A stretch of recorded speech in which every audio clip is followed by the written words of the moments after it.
الصوفية وأمين حزب النور بحوش عيسى الأستاذ محمد صلاح خليفة فليتفضل.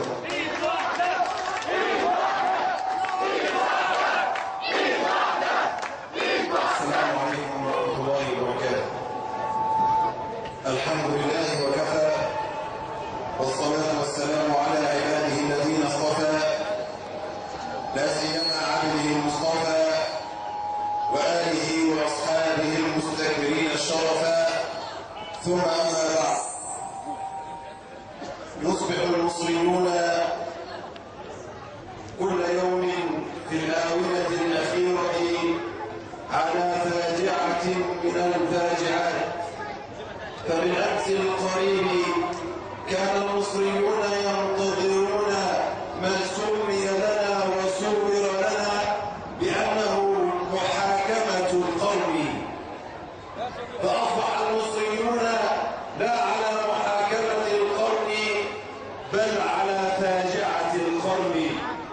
نحن لا نعلق على الأحكام القضائية كما يقال في الإعلام، ولكننا نرفض أن تسيس الأحكام القضائية، نرفض رفضا تاما معبرين عن طوائف الشعب المصري كله أن تسيس الأحكام. فكيف يدار الرأس وتبرأ الأيدي؟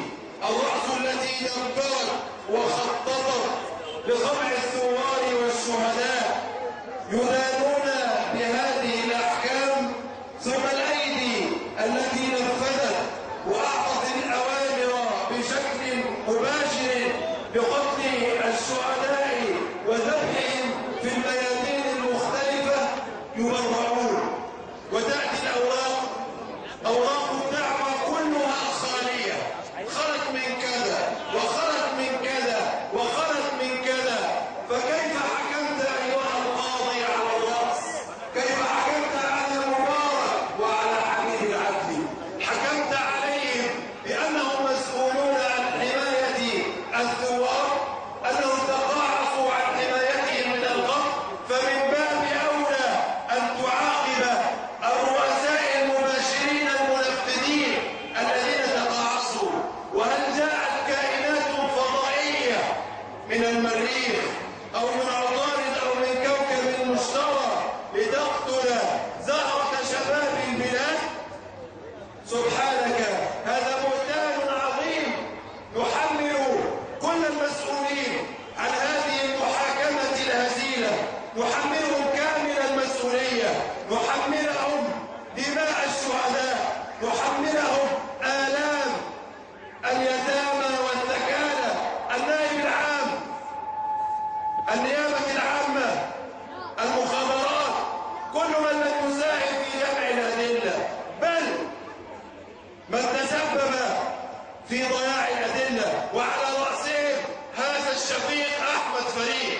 تمثيلية تمثيلية تمثيلية تمثيلية تمثيلية تمثيلية تمثيلية تمثيلية والعصابة هي والعصابة هي. هذا الرجل الذي كان رئيسا للوزراء وفي عهده فرمت هذه الأوراق وضيعت هذه المستندات. في هذه الوقفة نطالب القضاء المصري، نطالب المحكمة في يوم 14 أن تحكم بتطبيق قانون العزل السياسي، وأن تراعي معنى الفصل بين السلطات. ونرفض ما قام به رئيس نادي القضاة معتديا على برلمان الشعب المصري بعد الثورة المصرية، نرفضه رفضا تاما، كما نرفض الدعوات في حالة عدم دستورية هذا القانون والحكم به. نرفض الدعوات المخابراتية، وأقولها وأنا مسؤول عنها، الدعوات المخابراتية والأمن دولية لمقاطعة الانتخابات. السبيل الوحيد لحماية ثورتنا وحماية أمتنا هي الحشد الكثيف من كل أبناء الشعب الواحد. ولا أسعد لنا في هذه اللحظة إلا من هداف واحد، إيد واحدة، وعودة الثورة مرة أخرى إلى بلادنا. أقول قولي هذا والسلام عليكم ورحمة الله وبركاته.